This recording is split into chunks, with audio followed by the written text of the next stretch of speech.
Scuba goes under the sea. The podcast for the inquisitive diver. Woohoo! Don, you're back in the studio at long last. How the devil are you, you old diamond? Pretty damn good, actually. Pretty damn good. Give us a little bit of what you've been doing the last couple of weeks. Well, I got my life back. Excuse me. I really feel like I got my mojo back after 2 years of induced coma. The trips that I'd booked for 2020 are starting to happen. So the first one was to Tubataha in the Philippines, which was quite an adventure, trying to get all the tests and everything you have to get done to go there and to get back into Australia. But it was all worth it because it's a great site. Beautiful reefs, absolutely superb reefs, very, very well managed. The conservation that's gone on there is extremely impressive, really, when you consider it was all done in the 1980s in the Philippines where, good governance wasn't, the place wasn't known for it, but they've done an absolutely superb job, and I was very impressed. So it was just fantastic to get there, and I did 2 back-to-back trips and then back down to Australia, and I was only here for a couple of days and went back up to Bali to get our house sorted out there, and I've made that's coming back to life, and I'm off on a 4-week adventure to India on Saturday. That's something else. That's adventure motorcycling. But well, this is why I dragged you into the studio, because trying to nail you down along with Lisa at the same time is practically impossible right now. Now that we've got freedom of movement, everyone's back to doing stuff. It's brilliant. However, it's a pain in the arse trying to get you in the studio. Well, if you want sympathy, get a dog. It's the best thing I can say. After 2 years of what we all went through, it was awful all round. But I'm just over the moon to be doing this stuff again. The stuff I love doing, and getting my life back. Well, we've got to add in right at the start here before you go on about tuba-ta-ta-ta-ta some more. We've got a lovely lady in the studio with us today, which is Jayne, and she is Don's dive buddy for 20 years? Yeah, I met Jayne in Sydney Airport 20-something years ago. I think 20 years ago. Black and white days. It was film days. It was, we had film cameras back then, but it was on a great white trip, wasn't it? With Rolf Kiabowski, and since then we've dived a lot together. And Jayne, let's look a day older. yeah, right, yeah.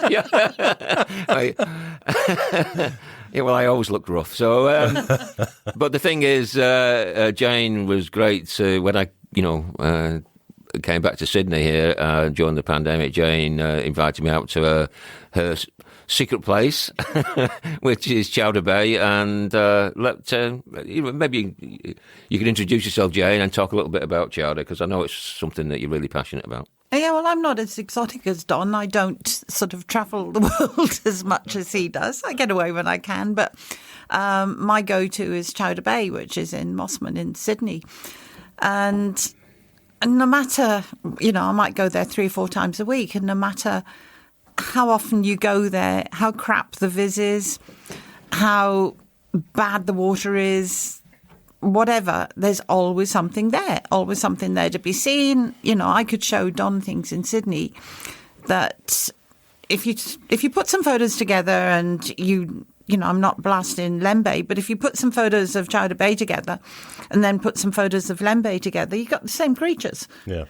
And I was diving there this morning, and I was diving with Professor Bill Gladstone, who's a professor in marine biology.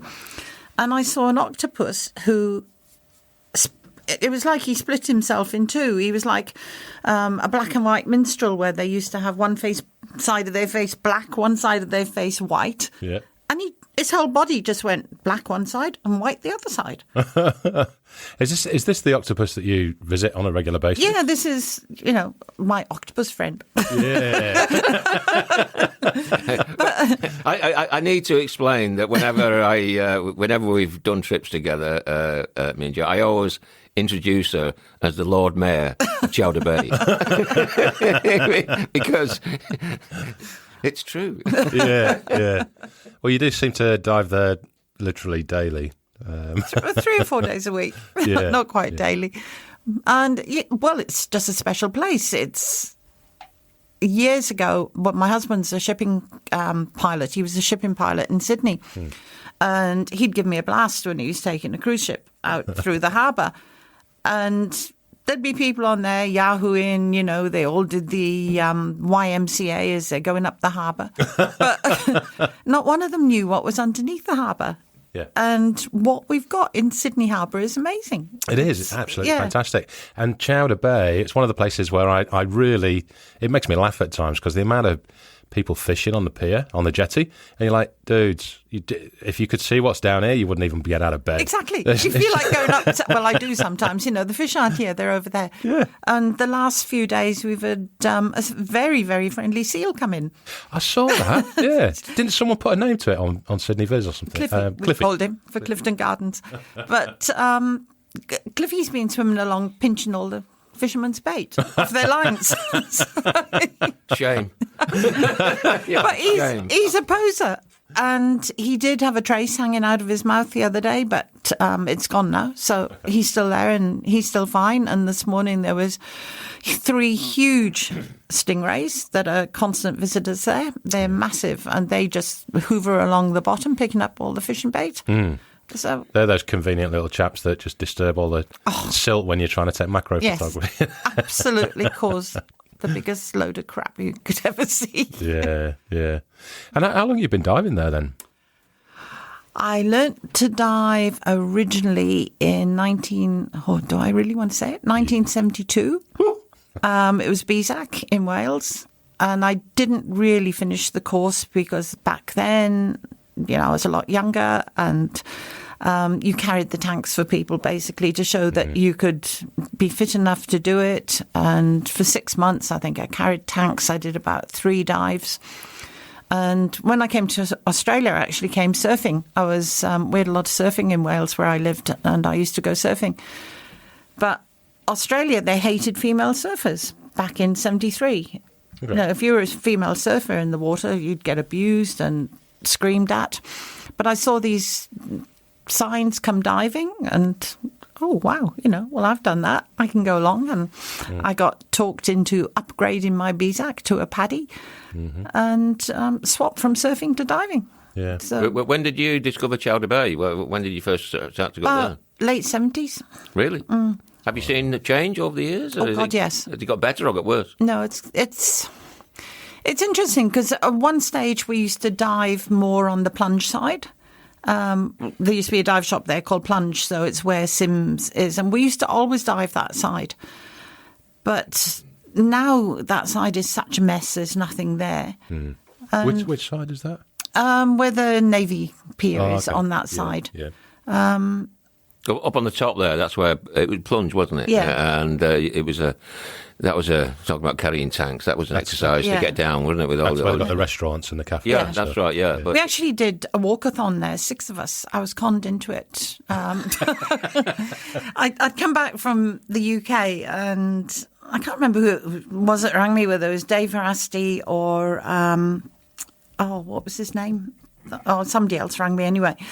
And they said, we're doing a walkathon down at Chowder Bay. We're walking 100 Ks underwater. We need lots of people to do it. Oh, yeah, I'm happy to go down there and walk a K.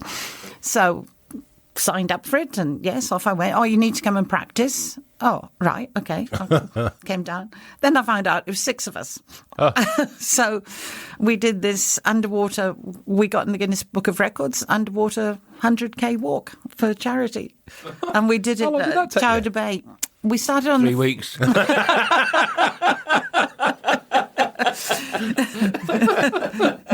We started about 4:00 on the Friday afternoon, or maybe a little bit earlier, and we finished on the Sunday afternoon. Wow. And we did it in teams of 2, and we had a rope measuring it, so we had to ring a bell. Or we had a pulley, and we had to ring a bell every time we got to the end, and there was somebody there logging it all. Yeah. And I'd like to point out that you're still friends with Dave Verasti as well, aren't you? And there was a big numray halfway up the line, and we had to keep jumping. He didn't move. We had to keep jumping over him. Get there. So, yeah, Chowder Bay, I'm quite intimate with it. Yeah. Well, it's got its own dedicated group and page and all that kind of stuff on the social media, hasn't it? There's a lot more people going there now than used to be. You'd never get lots of people. And luckily, there's quite a few groups that are doing cleanups. Yes. A lot of the dive shops are being quite good.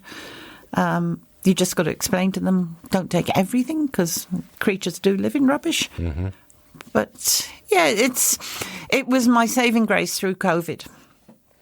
I just snuck in on the 5K rim, and it was my saving grace. I could go down there and there'd just be 2 or 3 of us diving. Yeah, we were fortunate enough as well. We were in the same boat, literally, just inside the 5K region. So, we were down there quite a lot. Yeah, I like it. I like it. I love night dives there. Oh, I don't know about that. Past 4 o'clock in the afternoon, it's beer time for me. Well, it's normally that for me, but you've got to do it occasionally. Yeah. And if half the people knew what was down there, like the kids in the pool, if they knew there was blue ringed octopus and things like that, they wouldn't be in there. But no, I think Don got to like it too, didn't you? Yeah, when you were here? Yeah. It was a bit of a sea change for me after. I mean, I did it years ago. Before we moved to Bali, and I was always impressed by the all the white seahorses that you could see there, and there's some great images taken down there of those seahorses, and they are so photogenic. They're incredible creatures. So yeah, when I came back down to Sydney, and got in touch with Jayne, first thing she said, "Come to Chowder Bay." So and off we went. So it was a regular thing for quite some time there. Until we went into all the lockers on the other side of the city. I couldn't go there during the hard lockdown and what have you. But you did push your 5K limits somewhat though, didn't you? Because I saw the landscape photography you were doing, and you'd pop up like 1.5K from my house, and I'm like, yeah, but dude, that's really pushing your 5K limit. As the crow flies. As the crow flies. I checked where I was allowed because you can't go out your borough. That was the city of Sydney. Yeah. And from Redfern, that would just. I checked before I went, and I got stopped a couple of mornings. I bet you did. Policemen would come up to me. But my for those who don't know, I'm into landscape photography, so. Sunrises are spectacular in Sydney, and that was another way of retaining my sanity during COVID was to go and do some sunrises and what have you. And so no, I'm a great believer in following the rules, and I didn't break any. You can check, It seems like you were. Oh yeah. I mean, I'd look at the photos come up. I was like, hold on a moment. I know that view. It's like a kilometre, maybe a kilometre and a half from where I'm living. Yeah, you'd see pictures of Chowder Bay come up and you think, I know where they live. Yeah. And they're nowhere near here. Yeah. Anyway. Yeah, I like it. I've just, in fact, that box there that's on the table is, I've upgraded the macro lens for my Canon M6. So I've gone from 60mm to 100mm. Oh, right. So this here is the port extension just sent down from Chris and the boys at Underwater Australia. Right. So you'll probably see me in Chowder Bay next week, Jayne. Come for a dive with me. Just playing around with it, getting very scratchy, heady and confused. You're now in the presence of the best guide for Chowder Bay. She knows the area at the back of her hand and will show you stuff that you just don't know there's there. Yeah. Well, I must admit, I've lost count of how many times I've dived there. And, I used to dive there with Simon a lot. And we found one frogfish every now and then. But I keep seeing all these different coloured frogfish pop up. And I'm like, holy shit, where are these little motherfuckers, But there's a lot there. Yeah. Somebody said to me the other day, how come you find all this stuff? And, well, number one, I'm probably in the water a lot more than you. Yeah. But it's luck. I could be swimming across the sand, sort of here, and Don could be over there. He'll see something. I won't because I'm that far away. Yeah. So it's just luck. It really is luck. But the frogfish, there's 3 down there that I know of at the moment, and they haven't moved for 2 months at least because I haven't told anybody where they are. Yeah. That really big fat dude that just eaten. He's still there, and he's still as fat. He was fishing this morning. I don't think my he's got God. any room left in him to put anything. No, he was unbelievable. I just swam past that and I thought, what the hell is that? I thought he had another. I thought he was, having a little bit of a gangbang there. I thought he had another frogfish under him.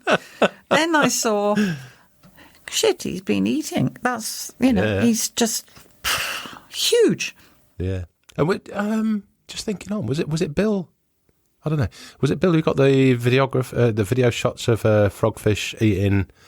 I think it was a sole or a flatfish or something like that. No, I don't think it was Bill. I can't remember, but I saw that. Yeah. Yeah, that was. I think that was on Night Dive, wasn't it? Yeah. It's amazing how much food they can get in one mouth in one bite. I think they can put something in their mouth that is 10 times bigger than their body size. I actually did a. I'm just going to say, I was just going to Really? say, there's a paddy speciality for frogfish, and Jayne's got it. Look, it was a bit of a wank, but... On whose part? I didn't want the badge, I didn't want the card. But I was going to the Philippines and somebody told me about this frogfish course you could do. And the guy calls himself Dr. Frogfish. His name's Daniel. And he said, do you want to... Was he the guy who does all the T-shirts? Yeah. Oh, there was on the boat on too. But there were some people who lived in... Dumaguete. Around Dumaguete, yeah. And they had all these T-shirts with Dr. Frogfish, Yeah. Was that in Tuba Tap Tap Tap? Yeah, So I thought, I'll do the course. It was only, I think it was 2 afternoons of theory and you still got to dive. And it was one of the best courses I've ever done. Awesome. He went back to the history of frogfish and he had pallets, or I think they were called that in those days, which was a black and white drawing from old seamen that had seen frogfish in the water. Okay. And that went back to 1647 or something. And then there was a coloured one, which was the 1800s.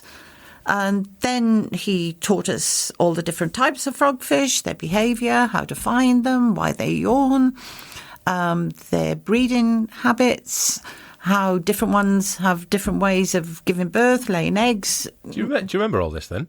Yeah. Okay. So, what's well, little bits of it. Let's go with the yawning bit because I've got some exceptionally sexy photos of an ambon frogfish yawning. Okay. And I've been told so many things about the yawn. There's some that I believe, there's some that I think is horseshit. What do you know about the yawn of a frogfish? They're either digesting food they've eaten and they're gulping air to digest food. Mm-hmm. They're angry. That was another reason. And they just sort of given off a warning they're not happy. And the other one was just when they swim gulping in air. And okay. Yeah, that's what I thought because I kind of all the people I've taught to dive in recent years when it's frogfish kind of regions, I've said, look, as soon as the dude starts to yawn, if he gets to a second yawn, back off and leave him alone because he's getting a bit pissed off with your camera. Yeah, that's a hard one because they'll yawn once, and if you see them yawn once, that one yawn is quite long. They'll generally yawn 2 or 3 times after. Okay. But that is the yawn when they're digesting food, apparently. Okay. So, but this guy, the small, the big fat guy down there, he's just got his mouth permanently open. He's like me at a barbecue, isn't he? He was amazing. And then he went, he jumped off his perch and went fishing. Really? Yeah. Greedy bugger. So how did you get from Wales to here? Because, Ship. we've all moved here in one way or another, but you went the old way, the ship way. Yeah, I was a £10 pom, last of the £10 poms. Really?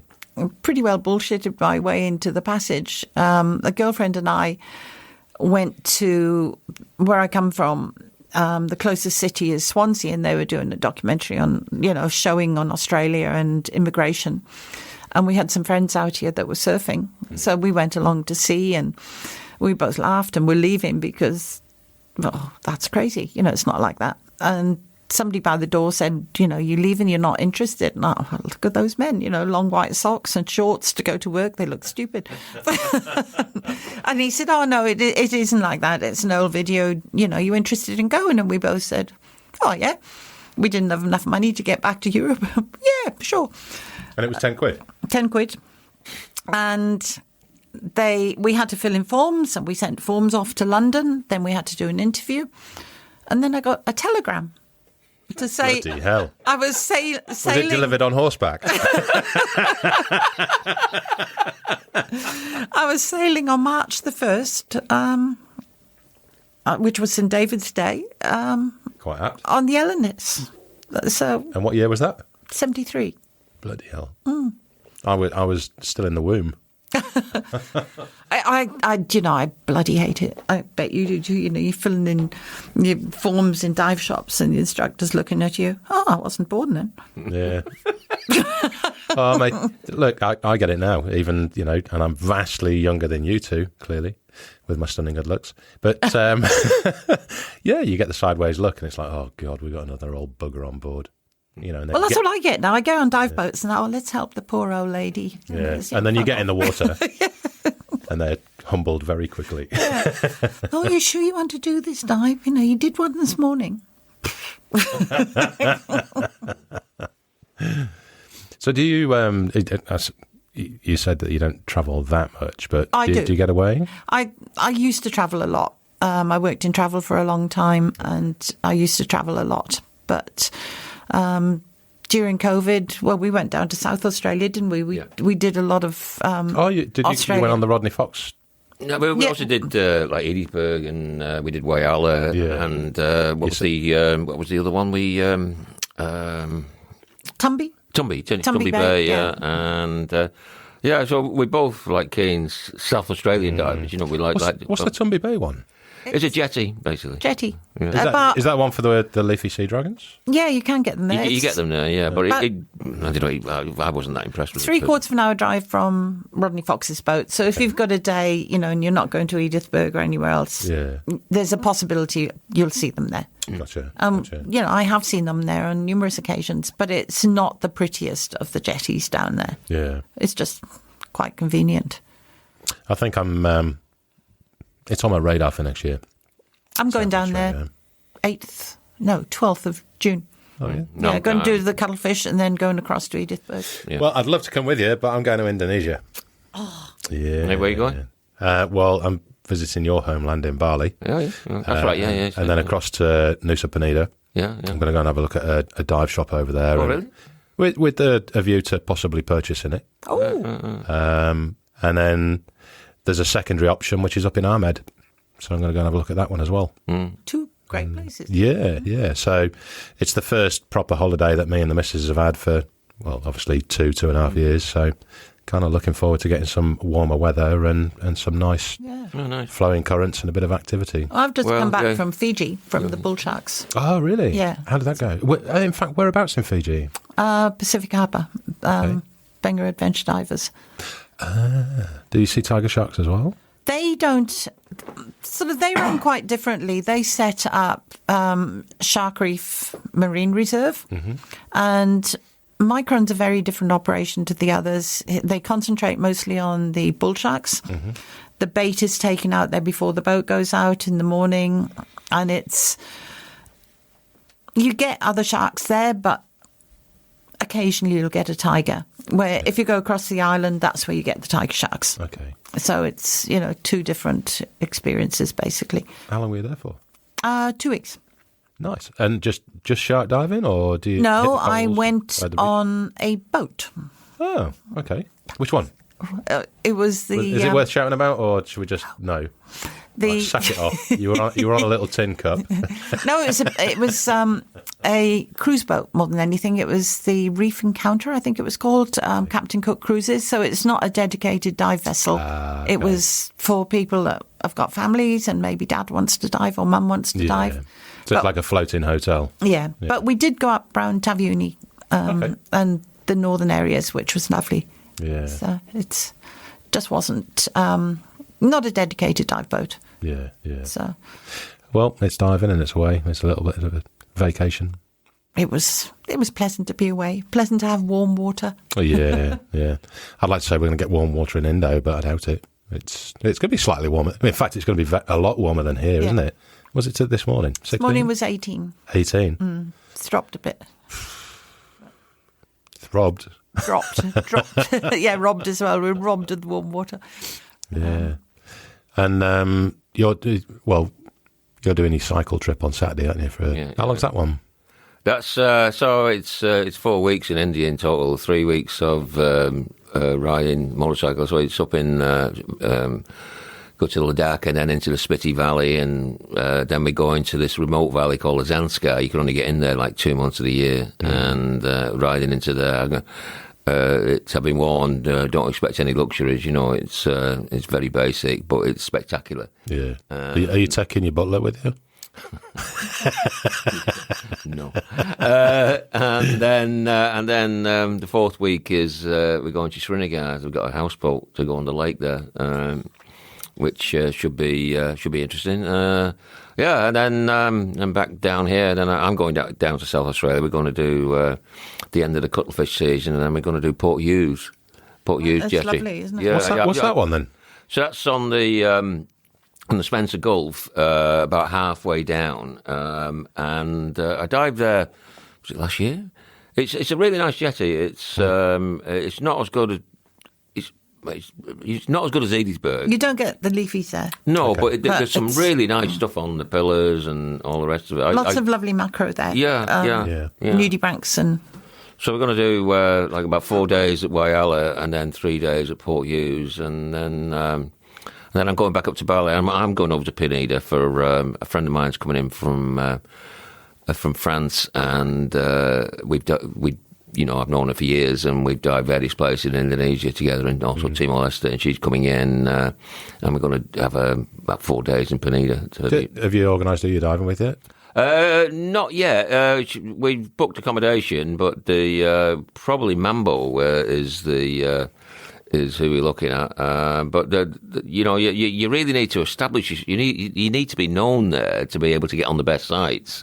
Mate, it's my experience. You're looking right across the table. One of my best mates owns a dive shop there. Really? Yeah, I'll hook you up. Okay, brilliant. It's big shout out to Jace. He was on the first season, and he owns and runs Blue Corner, Nusa Penida. Oh, Blue Corner, yeah. Sorry, well, I'm just down the road. I'm just literally just like across the beach from him. And where are you staying? Oh my! Not Arsa Santi. No, I can't remember now. I just booked it. That's why I can't remember. Okay.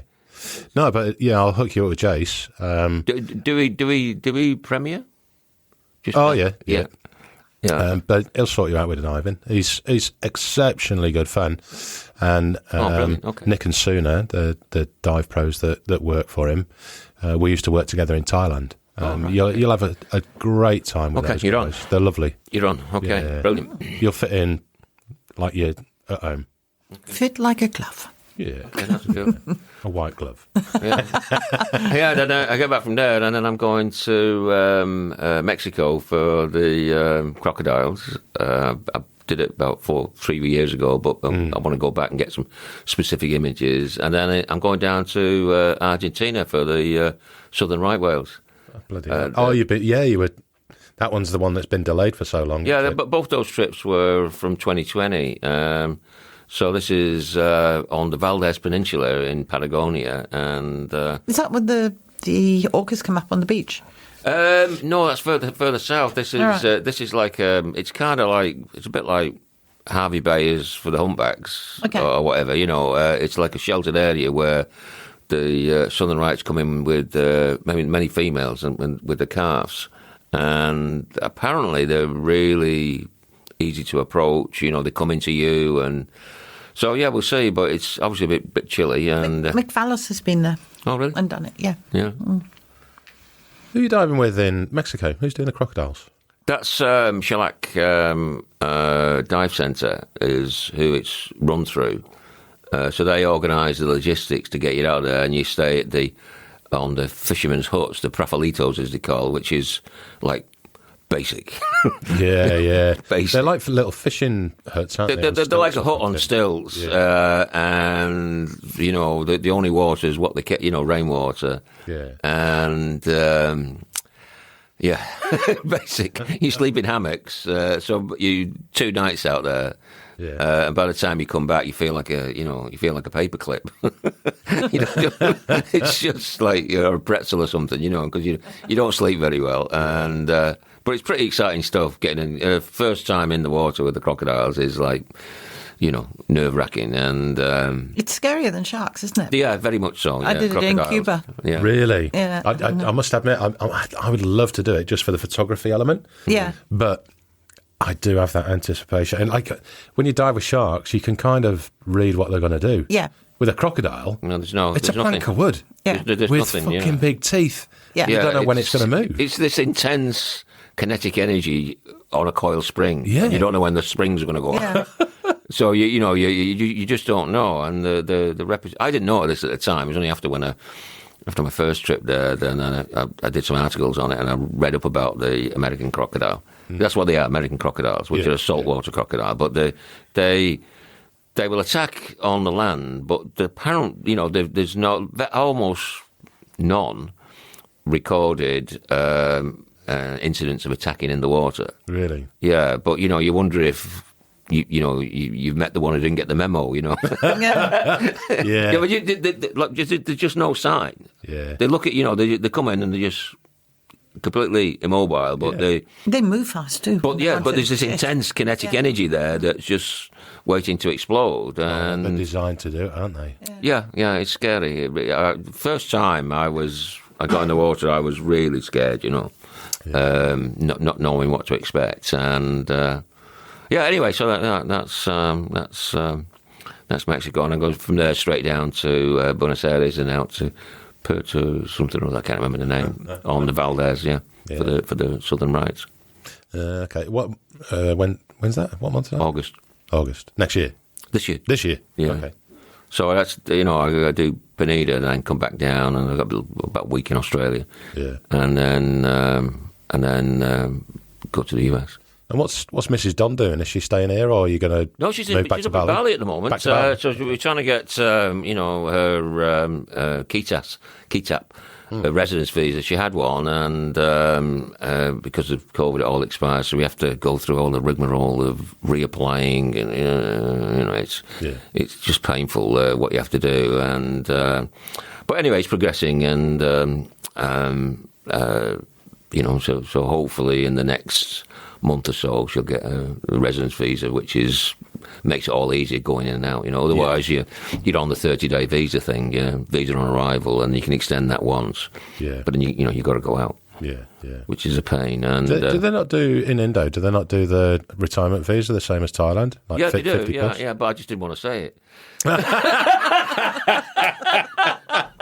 I hope he doesn't ask me. Mate, I'm only a couple of years away from 50 myself. I'm getting one. You're eligible from 55, so Okay. yeah. Truly measured. yeah. I've got no problems. But I'm talking about my wife here, so please. So It's okay. She doesn't listen. It's all right. So you don't know. Don't take any risks. Well, it's a retirement visa, and it gives you what's called a KETAP, I think it's called, as opposed to a KETAS. Yeah. And that allows you to come and go out and do what you want. I'll probably have to try and get mine next year, because I used to travel in and out on my APEC card, which was brilliant. I had an APEC card for a long time, but that expired during the pandemic as well. So yeah. Well, you're not there, are you? All this travelling you're doing. They're They're going to get your application and say, "Well, what's the point, fella?" It's not a big deal for me. You can get visa on arrival, and you can extend that by 30 days. I don't think I've ever been in a situation where I spent more than 60 days in Bali, because I'm in and out all the time. But I tell you, it was great to get back there. Yeah. You 2 years away, you forget why you went there, sort of thing. It was like you settled back into Sydney and all the rest of it. But I really enjoyed being back in Bali, and I've got re-established some connections with my favourite liveaboard there, and I'm doing some stuff with them. Andina. Okay. Yeah, so all the liveaboard trips I've done in Indonesia have been on the Andina. Pindita's going out of Bali now, isn't it? Yeah, it's yeah. doing all its trips out of Bali to... Yeah, I know Eddie quite well. I interviewed him actually for an article, about his life and everything. He's a really interesting guy, Eddie Framwell. Did you know who we're talking about, Eddie? No. So, if you look at the explorers of the archipelago, it's really quite interesting. If you just concentrate on Raja Ampat, the two people who really started all that was Eddie from Willie. He built the first boat, the Pindito, and then he, sailed into Raja Ampat, and he was him and remember Larry Smith? Yeah, on his boat. So they were the first people who explored by boat, and then Max Hammer was the first person who to set up some on the islands at Crete. So I interviewed him actually a couple of months ago. Really interesting character. You get him talking, and he's just a natural. He just this stuff comes out, and he talks about things he's done. And I'm a big fan of Jared Diamond. You know who Jared Diamond is? He's a professor of ULCA Berkeley, and he's written the Guns, Germs and Steel. Anyway, he's a very well travelled and very well published, very well respected person writer and professor who talks about kind of evolution and he factors in Raja Ampat of Papua New Guinea into all this. Really interesting when you read his books. So I talked to Max Hammer, and Jared, we've done several trips together, and we got the helicopter, then we went here and we got a helicopter. It's like, oh my God, it's like you're dying of jealousy here when you hear him talk about the stuff he's done. It's amazing, Yeah. So those are the pioneers, and Rickard, the guy who runs Ondina, he was probably third in the queue. He told me the story when they built their boat 22 years ago. It was Eddie who helped him. He said, well, try here and try there. I mean, it's a big place. Yeah. Where'd you go? Yeah. Where'd you dive? Yeah. And so Eddie had done a lot of the pioneering and worked out, where the best sites were, and Max had worked out how to dive those sites in the Dampier Strait. And both shared information with Rickard when he said it was like the third boat there. Yeah. I mean, there's like 100 now. Yeah. Yeah. And Larry Smith had such a good reputation, especially with Americans. He brought a lot of the American market in. Yeah. I remember being up there, we were on Valerie Taylor's nephew's boat, and Valerie likes a gin and tonic. Hey, and we had about girl. 6 bottles of gin, but we had no tonic water, so we were drinking gin and lemons. And Larry came past in his boat, and we did a deal. We gave him 2 bottles of gin for 12 cans of tonic water. Well, he's another, Mark Hayes, Valerie's nephew, he's another pioneer. He's been up there for years. He's still going strong. See, all these names you're dropping in, you need to hook me up, man. Nomadic Scuba's opening up again, my travel agency, yeah. And these are names that I've not got on the books, so I'm more than happy to promote them. Mark has got a boat called Seven Seas. He started off with Evening Star was the first one went on up there. Yeah. And he's been up there for a long time. And so, there's a lot of people who come in and they offer all these trips, but they don't know it as well. And Damai, the crew on Damai, Alberto, that is a beautiful, Damai too is a beautiful boat. And well, you've got to find the right people, haven't you? And, I mean, just picking up on what you said there, Don, I've been on boats where it's very clear that all they're doing is following the cattle. Yeah. They have no bloody clue what they're doing. Yeah. They know how to dive and all that kind of stuff, but they don't know. And the crew haven't been with them for long, and the crew don't know what's at the dive sites. And it's lovely to have, I love looking for stuff myself, but it's lovely to have a guide that knows his way around the reef if it's your first time there, and show you different little secret things that they know. That's the thing. And if you're on a massive crossing or something like that, and you're there for, 7 to 10 days, you expect to see certain elements. And it's so disheartening when you hit the dive site and then you get a message from a mate from another boat at the same night. Oh, did you see the hammerhead shoal? No. Mm-hmm. Did you see the... No. Yeah. And you're like, oh, come on. And you also need to, you really need to know how to dive Raja Ampat and Modo and, where the currents are. You need to know how to do that. And the guides need to know. And, it's not just dropping into tepid water and looking there. It's not. With all due respect, it's not like Chowder Bay where, it's a totally safe environment, isn't it, basically? And I don't like the guides that are like Edward Scissorhands with their... their pointers. They've got so many bloody pointers. There's about 10 or 20. And, they'll move things and put things on like they put a nudie bank on something the nudie bank doesn't live on, just for you to get a good photo. And well, no, I don't want that. Just leave it where That's it is. That's the thing. I'm adamant about that as well. I refuse. I'd go diving to take photographs. Yeah. But if a guide, and I've had it a couple of times, if they move subjects, I refuse to take the photo. Well, it's when they get back on the boat and they're like, well, why didn't you take it? Yeah. Because you interfered. There was one trip I did and the guy was coming back and he had these black backgrounds on every photo that he had. And I was looking where the different subjects were and things like that. His guide had a black slate. Yes.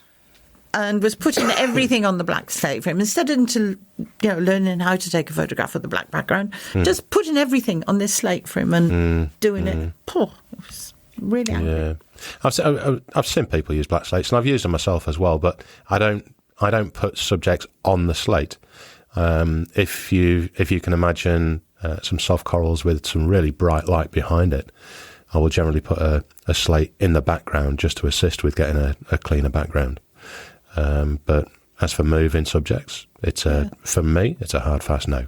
Simple as. You just don't do it. And, I've been upside down, inside out, down at Chowder to try and get a photo of something because I hate moving them. And we won't name a certain person, but, you see photos and you think, well, that didn't live there. I've got to be careful who I name now. Yes. You just said yes.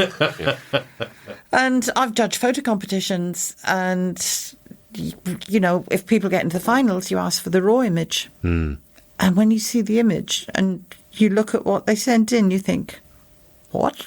Yeah. What happened there? There's so much post-editing that you get, or post-shot editing that you can do now. It's insane. I can make a really shit-looking photo fantastic. Oh, I can't. If I don't get the photo, I'm stuffed. Don knows that. He looks at me sometimes and tried to teach me how to get rid of backscatter. And I've got a folder at home, Don's helpful hints. But it still doesn't work. Anyway, a couple of things for you. Oh, right. There you go. There we go. One for you. Wow, cool. Oh, one for you. Oh, just what I need, actually. Oh, yeah, me too. Nice little cheeky little scuba goat mask strap. That's great. I need one. I've got some stickers in there as well, so. Oh, fantastic. Remind me before we go, and you can have some for your cars. Perfect. Yeah. Or your tanks, whatever you want to do. Great, thanks. And anyone who wants a mask strap with a scuba goat on it, it's available on the online store coming soon. Good. Cheers, gang. Thanks for the thanks for the beers. I'm going in the chairman's lounge. Oh yeah. I'm flying with Hayley down to South Australia, and she's a member of the chairman's lounge. Oh my goodness. What's the chairman's lounge? Oh, It's like the rarest air you can have with Qantas. So there's only one level higher. That's a blowjob from the pilot. Second-hand knowledge. So it's Chairman's Lounge. Chairman's Lounge, did you say? Yeah. So it's like it's above platinum. It's a hidden door. No, it's above platinum. I'm platinum anyway, but it's a hidden door. It's Hold on a moment. You're platinum already, so you do a shit ton of travelling. Oh, I do, yeah. But I haven't so much. If you I'm platinum as well, so I'm platinum plus. But you've got to get the plus in. Oh, that Qantas don't have plus. I'm platinum for life. Are you? Oh wow! Oh, yeah. Yeah, that was my goal, but I'm not there yet. So. but the thing is, when you go up, there's the first class lounge, and then there's the business class. So if you're platinum, you can go in the first class lounge, which is really nice, really well done. But there's a secret door. I've no idea what it is, but I read a really interesting article about the chairman's lounge. So it doesn't matter who the fuck you are. Yeah, it's like no matter what you're doing or whatever, it's a very specific invitation. Yeah. So you can't kind of just earn it. It's not like 3 gazillion points and then you're in. It's like if you do, So it's almost like a knighthood or something, isn't it? Where you've done something, and you've earned the entree. Yeah. into that lounge. But the entry or the entree? well, He's trying to be posh. Pardon me, dear. So that's your how you get in. God knows who's in there. I don't know, but it's very, very, very rare. Do you want to just pull that microphone a little bit more towards you, mate? Yeah. Well, it's the beard you're starting to lean back. No, I didn't think we were. I didn't think this was recording. But oh yeah, I'm putting all of this in, especially the bit about a pilot and a blowjob. Jayne told me about that one. I don't know. He thinks I'm joking. See, I feel like a pauper now. I'm gold and very comfortable going in the business lounge, and if I travel with a missus, then she's platinum, so we go into the first lounge, and that's quite nice. It is. I do like that. But Germans, I didn't even know it even existed. Yeah. Do you have to shake hands with your left hand and show your left nipple or something like that? Is it? I haven't got balls in the dick, so I don't know. Could you be a bit more specific, Jayne? I did warn you, Matt. Brilliant. That's all right. When we put it out, all I've got to do is put a little E on the episode. Well, it's I don't think I'll ever get into the chairman's. Oh, Colin's so pissed off. Yeah. This used to be a source of much joviality between, because I used to be at PPS with Singapore Airlines when I was travelling in Asia a lot. What's PPS?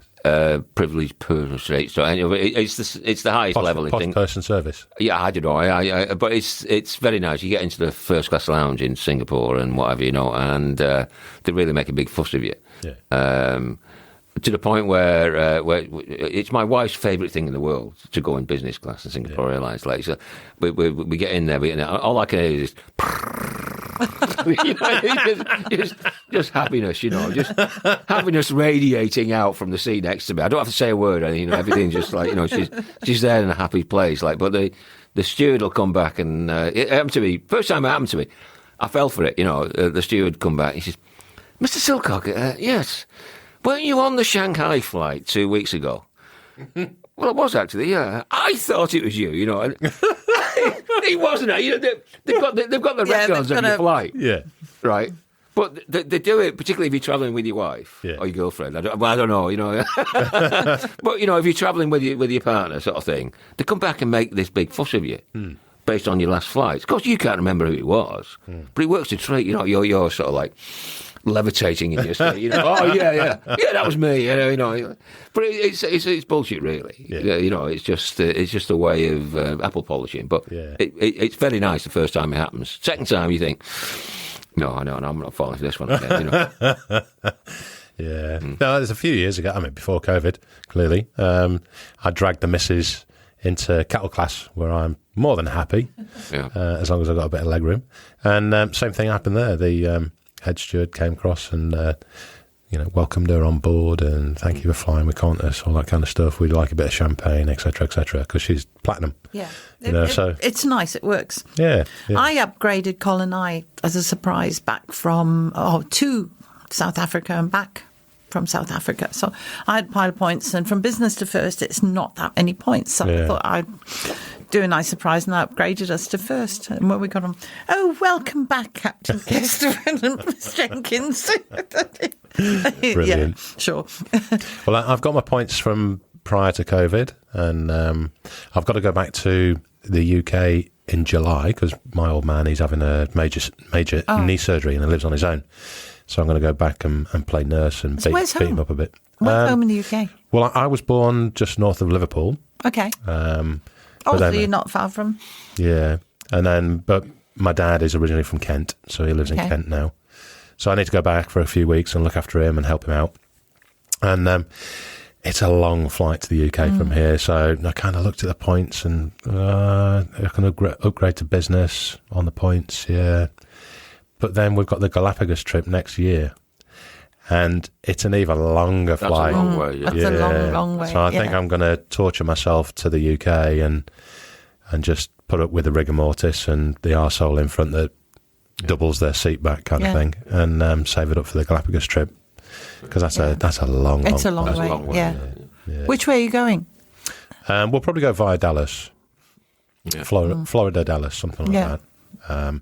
I know you can go through South America and it's cheaper and that kind of thing. But I like to stick with the mainstream airlines. Well, Qantas aren't flying to San Diego yet, are they? No. Santiago. The Dallas sorry. I just booked to go to Mexico. I'm going through Dallas-Fort Worth. Yeah. That's 17 hours, I think it is. It's That's a great flight. You know it's a long flight when you can get drunk 3 times. Yeah. But I was told with Qantas, the Dallas flight, because it's such a long flight, they don't fill the aircraft with passengers because they've got to take a chock-a-block load of fuel. Yes. So you're always going to get empty seats. You're not going to have a full flight. Yeah, and this is why I was thinking of, save the points up and upgrade. I mean, the missus will automatically be business or first, something like that, because, platinum, probably plus as well, along with you, Don. But for me, cattle class, I'm quite happy to go into business. We did it last time we did Galapagos. We came back via business because Jazz, bless her, we left Dallas, flew back here, landed at 6:10 in the morning, and she went straight to the office. And she couldn't have done that if we'd have stayed in economy. But business class, she could stretch out and spark out for a good 10, 12 hours. I just reckon I've come to an age in life where I've done it tough all those years. Yeah. And, if I can afford it now, I'm going to be a little bit more comfortable. And by the time you pay your excess luggage with scuba diving gear and everything, you're halfway to business class seat anyway. Exactly. So, I'm kind of relying on the points and the gold status, but it seems like I'm way down the list now if there's a chairman's club as well. I don't think, that's really rare. It's... the fact that there's like a secret door and I'll send you photos. What's the password? I'll send you photos. Yeah. Where are you going for that trip then? South Australia. Okay. And then I'm going to Cairns. I'm doing the Minkies in Cairns. Going to do the Minky Whales. We had Martin on last week who was talking about the Minky Whales. Okay. Scuba IQ. They're beautiful. I love Minky Whales. It's only whale that will come and find you. That's what he was saying. Yeah. You just hang on the line and just sit and wait. Yeah. They'll come to the boat. The boat, you'll cruise around your at reefs, but the Minky Whales will come to the boat and they'll just play, and it's amazing. So do you, just thinking about photography, because I know us two are keen on it, you obviously take camera underwater with you. What are you shooting with? I've just changed to mirrorless. I've gone the Z6 II and ISOTA housings. What's a Z6 II? Nikon. You're in that part. I'm in that party, sorry, yeah. And I'm loving it. Yeah. How are you finding it? What was the previous one that you were using? D800. Okay. And a CCAM housing. Yeah. So, and I was happy with the D800. I knew it inside out, but it was the weight factor. Yeah. When you get to my age and you've got a camera you've got to carry and it's heavy, I wanted to go lighter and slightly smaller if I could. Yeah. So it took me a long time, didn't it, to fiddle around and think. And because I was changing housings as well, I had the opportunity to go Canon, to go Sony, whatever. But I stuck with the Nikon and I went the Z6 II. And I've been really happy with it. And the ISOTA housing's small, it's light. ISOTA's kind of, I kind of view it as like the Ferrari of... It's red. They just look sexy, don't they? Yeah, and they did a little seahorse on the back for me. Yeah, it was... No, I can't complain about it at all. I'm loving it. It's still... I'm still learning it. Your brain is, when you've used a camera for 10 years, your brain just automatically knows which buttons to press and to change things. And I find I still have to look occasionally. Yeah. But the frogfish the other day, I've never used the video on the camera, and people saying to me, that camera's really good for video. You should try that. And I thought, well, how would you do that? And I'm just looking at this frogfish. I pushed the switch to video. That was it. That was it? You didn't colour balance or anything like that? It looks really good. So, it was... Yeah, I'm really impressed with it. So it's a much lighter setup. When I travel to Fiji with my Pelican case, I'm normally struggling to get it under 32 kilos. And I think it was 24 kilos this time. Okay. So, Well, you do know that if you're travelling on a flight and you take a camera bag and tell them it's camera equipment, they completely ignore it and disregard it, even though you can take it on as carry-on. They effectively treat it as a lady's purse, a big one. I've taken 11 kilos of camera equipment. well, I did have 17 kilos of hand luggage as well. Oh, bloody hell. Oh, crikey. when we go to the airport, it's... Yeah, I could tell you some stories about carry-on over the years, but it's one of those things. It's who's checking you in as well, isn't it? Yeah, you get the bitch from hell, or you get. And I swear by just being polite and humble, and don't and you can usually get away with stuff. And one of the reasons I work out a lot is so I can stand there and pretend my backpack's weightless.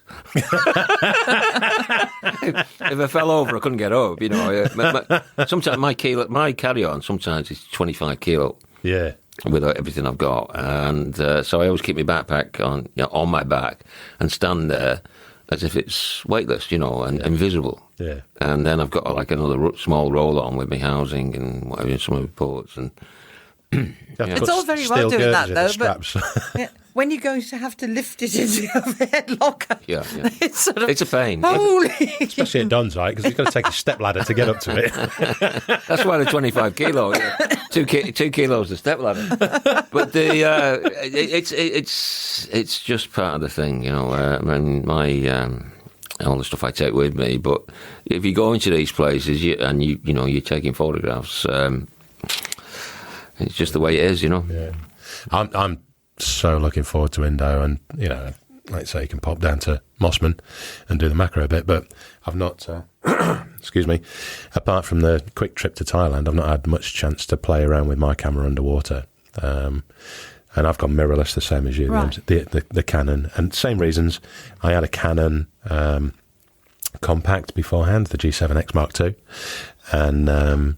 Fantasy line housings, and I've moved on to I stuck with Canon because that second nature feel of knowing how it all works, and I'm sure throughout Don's many years with Nikon he's done the same, and it's the M6, it's so small and compact, and it can just do so much more. I know I'm going to fuck up a lot of photos, but I know there's going to be one or two that are just going to make it all worthwhile. And I can't wait to see it. Really can't.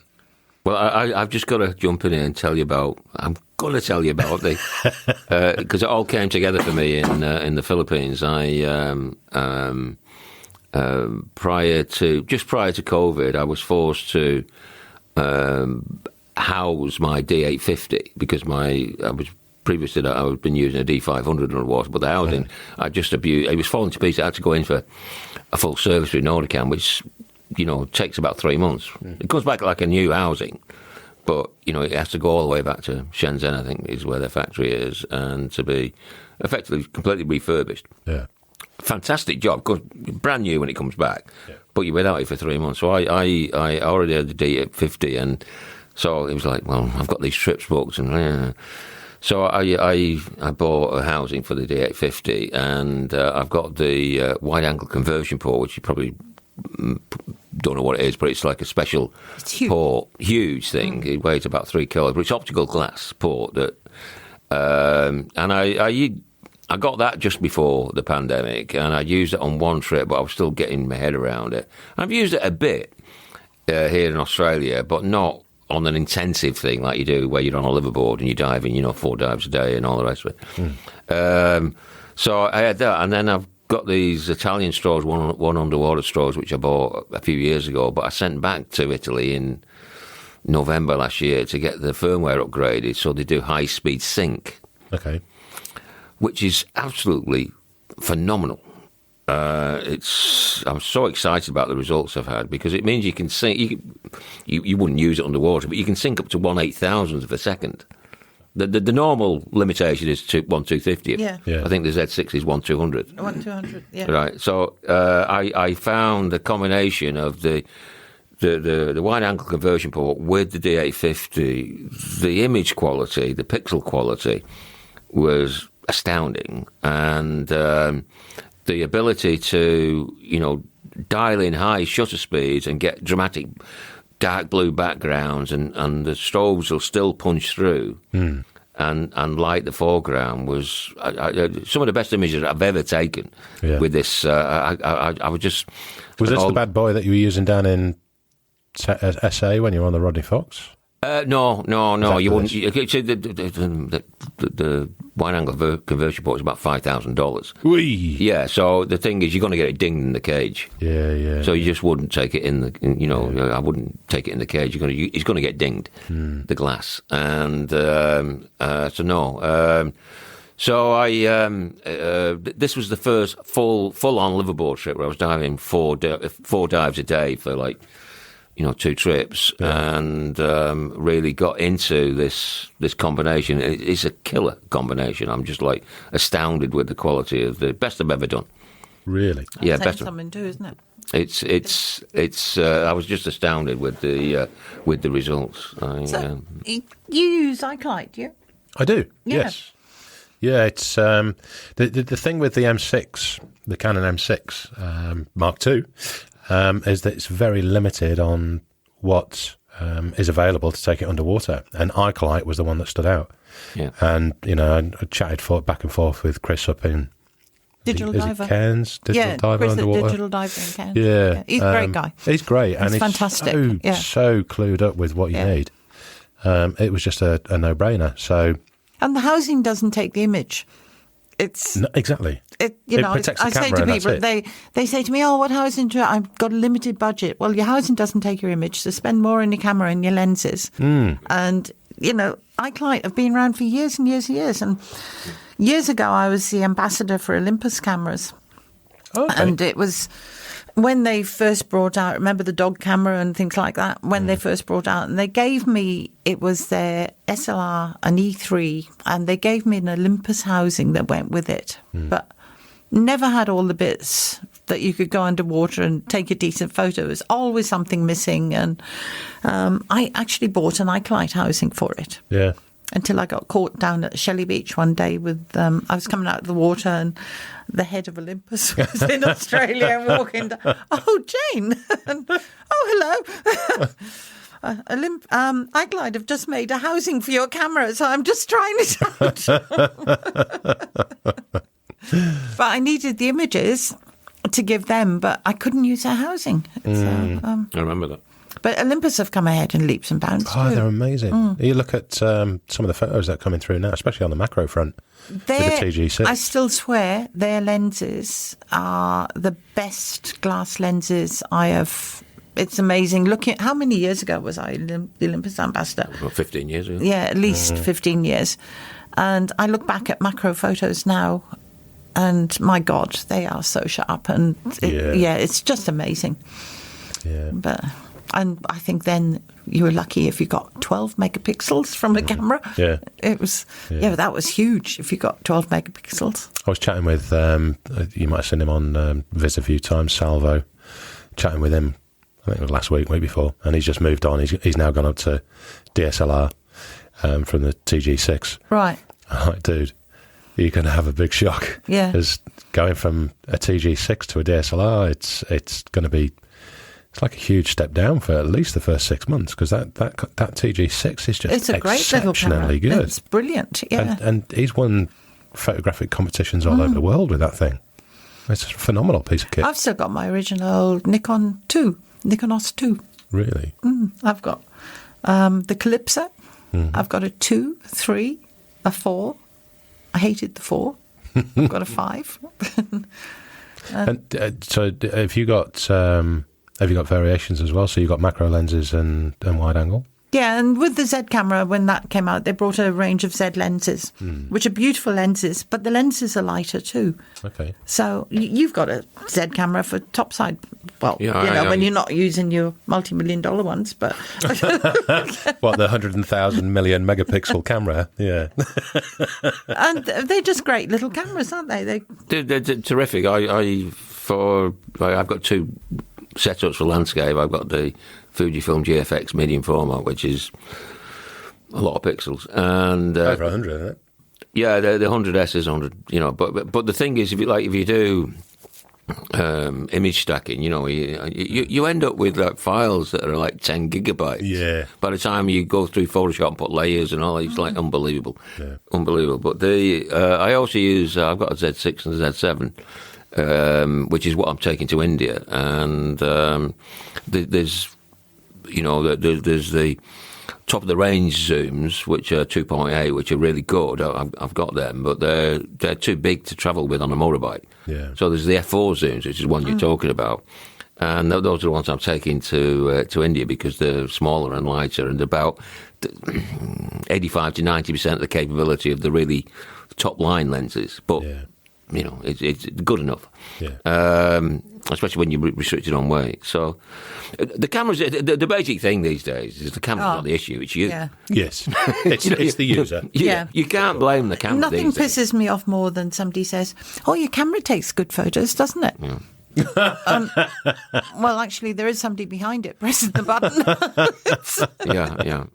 Yeah. Oh, what settings have you got your camera on? And, well, what camera are you using? It's not the same as mine. You're using something totally different. If I tell you my settings, you're going to get pissed off because it's not going to be the same. Are you using a Dyson Hoover or are you using something from Aldi? There's a big difference. But so on the wide angle front, have you got a favourite kind of lens that you go to for your wide angle? I've got the 14 to 30, which is quite nice, but I'm starting to really I've got the 8 to 16, and with the Z cameras, you can buy an adapter, so you can use the older Nikon lenses and the little baby macro port, and you can focus so close with that. So you get nice... What did you say it was? 8 to 16. Okay. And so you get nice... you might have a frogfish, but you'll have all the nets behind it and everything. Yeah, I'm starting to like that lens quite a bit. Yeah. Wide angle macro is the terminology, and it's like if you have the right combination of stuff, especially with Jayne's smaller housing, it's not as intimidating. For the creatures, if you try to get in close with with a big port and all the rest of it, then it's like who's this guy? Whereas if you with that wide angle, I love wide angle macro. It's a whole but it's not easy to do, and you need the right combination. And that 8-16 is a fantastic lens, and adapted on the Zs, it works very, very well. Yeah, nice, very nice. And what are you on wide angle? Underwater? With my 850, using this wide-angle conversion port, I've got the equivalent of 13 rectilinear with really sharp corners, which is a huge advantage. And using the zoom I've got in there, it gives me roughly from 13mm on full frame to about 50. Oh, wow. Okay. Yeah, and it focuses really close. So, and it's really, really sharp. It's a pain in the butt. The rig that I take in the water weighs 15 kilos. Really? Yeah. The camera, the housing, the port, the strobes. Yeah. But underwater, it's neutral, so it's not an issue. The way I've got it set up with the buoyancy arms and all the rest of it. Yeah. And it's worth all the the hernia that you get carrying it around, because the results you get back, especially I can't tell you how over the moon I am with this high-speed sync. It's a phenomenal thing to be able to. I mean, underwater you've got three. Well, with photography generally, you've got three variables. You've got your shutter speed, you've got your f-stop, and you've got your ISO. Well, with underwater photography, you're limited, depending on the camera, to 1/200 to 1/250th of a second. That's your limit, right? This removes that limit. So, I was regularly... Hold on, just for people who are listening, why are you limited to 1/250th? Because that's the synchronization speed. If you can set it to, say, 1/500th of a second, and it'll fire, but what you get is a black band along the bottom. Or at the top. Or the top, because the shutter speed is too fast for the light from the strobe to cover it. Gotcha. So what you get is this black band. So the effective limit is, depending on the camera, so between 1/200 to 1/320th, right? Now, what high-speed sync does is, rather than sending out one flash of light, it sends out multiples. So does it Multiple you flash. can't see. You can't. You can't see. You can't see. You're not going to throw an epileptic fit underwater. No. Well, And does it work with all strobes or just the French no. ones? There's only a couple of strobes that'll do it. And which ones are they? So the Retro will do it, but you need a special adapter. And then my one underwater ones will do, and a Seacam strobe 160s will also do high speed sync. So my one underwater ones, which are Italian, they've got it, but you have to. So I sent the strobes back to Italy, got them serviced, got the firmware upgrade. They sent me the photographs to prove to me that it'll do the high speed sync. When I came back, I connected it with my D850 housing, and I've got the TTL circuit board in there, right? And that's got like a switch that you can set for different strobes. So I set it for 0, which is just like send the full signal, but it won't work.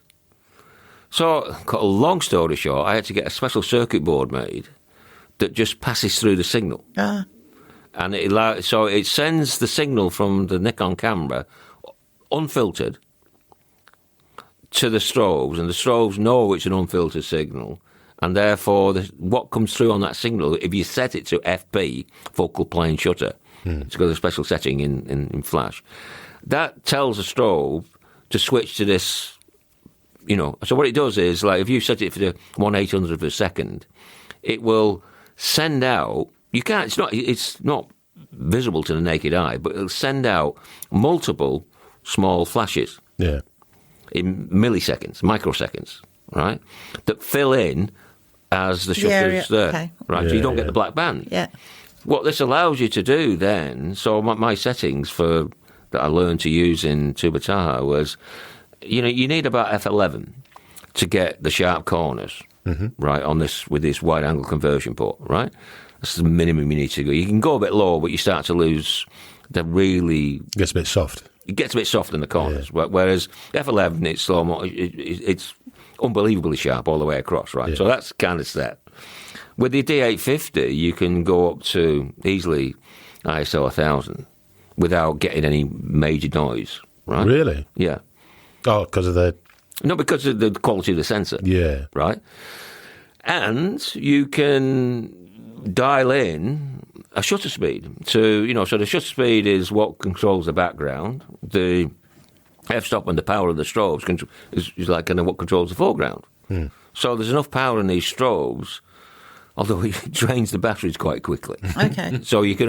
I was going to ask you that. Yeah. Well, normally I can do 4 dives on one charge. What I found was using high-speed sync, it really starts to. So I had to charge the strobes after the second dive. Yeah. Right. But it gives you this incredible capability to get this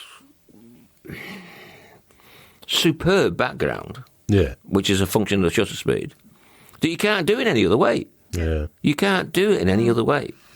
Do the strobes get super hot above the surface? I didn't notice anything, and they were completely reliable. Okay. To use that well-known Australian technical term, I was like a dog with 2 dicks when I when I realised what this would do. Yeah, and I know the owner of one underwater. I sent him this email. I said, "I've just used this. This is what I've been doing. I can't believe the results. This combination of the D850, which is the best DSLR you can get from Nikon." Combined with the wide-angle conversion port, which gives you this incredible optical quality underwater, and this high-speed sync, which allows you to use these fast shutter speeds. So once you come to, initially I was like, how does this work? I couldn't work it out. My brain doesn't work very well underwater. It doesn't work, that well generally, I suppose. But underwater, then you start to, oh wow, and then you can get, the beams of light and. Well, the images you put up were stunning. Thank you. They were beautiful. They weren't that bad, were they? That's a compliment from me. In case you weren't able to recognise it. There's an undertone of jealousy. That was a compliment. Good on you. Good on you. Well, gang, I think we'll wrap it up there. And on that note. Matt only does one compliment per show. Yeah, that's all you get. That's all you Time to get. go. I haven't got one yet. I haven't got one. Don't go fishing. No. Jayne, welcome to the show. It's been an absolute pleasure talking to you this evening, Thank and you very much for having me. It's and been having fun. a beer. And I'm sure we'll do it many more You have times. to bring Valerie in. Yeah. Oh, That'd yeah. be interesting. Would she come in? Yeah, if I bring her. Yeah. Yeah. We can go to her if she can't be asked and wants a cup of tea instead. Gee, be a gin tonic. Even better. Yeah, that'd be a fantastic show because No, she's a really good friend. Yeah. Jayne's known her for years, and I met Valerie through Jayne, and Yeah. I'll never forget that trip we did. When was that? That was about 15 years Yeah. ago. That was when Ron was alive, and It was his birthday, wasn't it? It was yeah, his and birthday trip. 4 days down at the Neptune Islands. These were the people who invented the whole thing. Yeah. And so that was a great experience to be with. But yeah, Jayne's Valerie's best mate. Oh, dude. If Valerie wants to come on the show, I'd love for her to come on the show. I had Sylvia Earle on last year. Oh, Sylvia's lovely. Yeah, and she's kind of my hero from being a kid, and Valerie's in the same ilk, Yeah. So I can ply with G&T, not a problem. I'll bring the whiskey bottle for me. No, she's a sweetheart. No, that would be fantastic. Just to talk through her history, and I know it's been done time and time again, but not by. Yeah, but hearing it from Valerie is Different. Is different from hearing it from Rita. Well, she's a real character. Yeah. She's never in doubt. No. Never in doubt. I think it was the first time Don was on the show. I think it might have been. Yeah, I think it was episode one, season 1, and we were talking, just chit chat, and he's like, "Yeah, I did Chowder Bay today, and popped up, and Valerie Singleton, just had a chat with her." Valerie Taylor. Valerie Taylor, sorry. I'm like, "What the? You did what?" How? Yeah, well, that was because. Yeah, but just a minute. To put that into context, she was Jayne's passenger. Jayne she came down in the car. She came down in the car with me. She just wanted to be out for the day. So Yeah. she comes down. She comes to dive sites with me and just, Hangs out. yeah. Good on her. Yeah, happy days. Cool beans. Again, Thank you very much, much. gang. It's Thank been an you. absolute pleasure. Thanks for the beers, Don. We must do this again. Yeah. Yeah. Everyone who's listening, thanks for tuning in, and see you next time. Bye for now. This is Scuba Goat Under the Sea, the podcast for the inquisitive diver.